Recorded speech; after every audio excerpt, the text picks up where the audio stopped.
Do we really have free will? This old question isn't just something philosophers used to argue about. It's a question that affects how we live our lives today. Like, are you watching this because you genuinely love philosophy?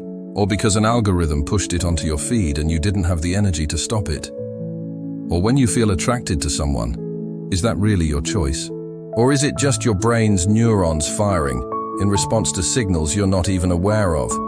Neuroscience has shown that our brains make decisions before we're even aware of them. But that doesn't necessarily mean that we don't have free will. It just means that our conscious experience of making choices is an illusion. If that's true, then what is free will? And if we don't have it, does that mean that we're just puppets, dancing to the tune of our brain's algorithms?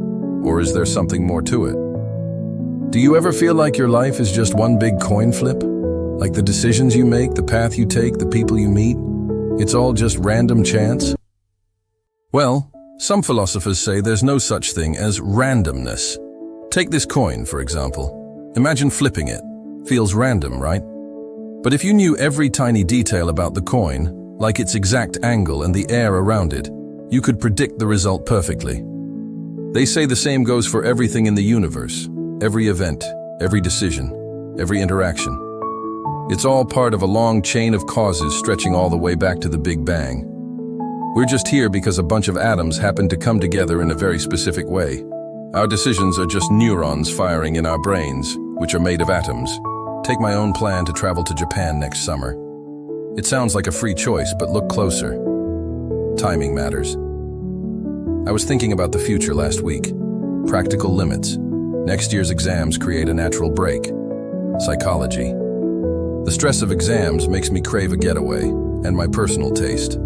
I love Japanese culture, and I've been wanting to visit since I was in high school. Even money and family support play a role. When you add it all up, my decision looks more like the outcome of many hidden factors. The same goes for small things like deciding to drink coffee tomorrow. I might think I'm free to choose, but really, I'm just a puppet of my circumstances. Or maybe that's just how it feels today. The French thinker Laplace once pictured an all-knowing intelligence, what he called Laplace's demon. This intelligence would know every force and every particle in the universe. With this knowledge, nothing would be uncertain.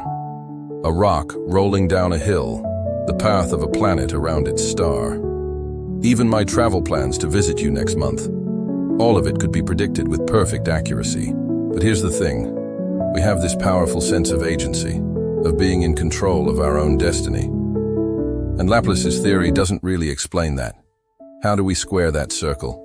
How do we have this feeling that we choose, that we have free will, if everything is predetermined by the laws of physics? On one side, you have philosophers like Jean-Paul Sartre and Albert Camus, who say that consciousness has its own spontaneity. Our thoughts are not as mechanical as falling stones. They're not caused by anything external. They just happen.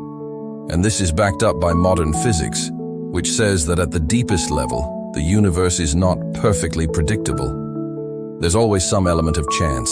So where does that leave us? Well, many people, including myself, fall somewhere in the middle. There are some things that are clearly shaped by causes that we can't control, like our upbringing, our genetics, and our circumstances. But we still have the feeling that we're making choices. We can go to bed early, or pick up a hobby, or eat that slice of cake. And even if there are hidden factors influencing us, our sense of willpower matters.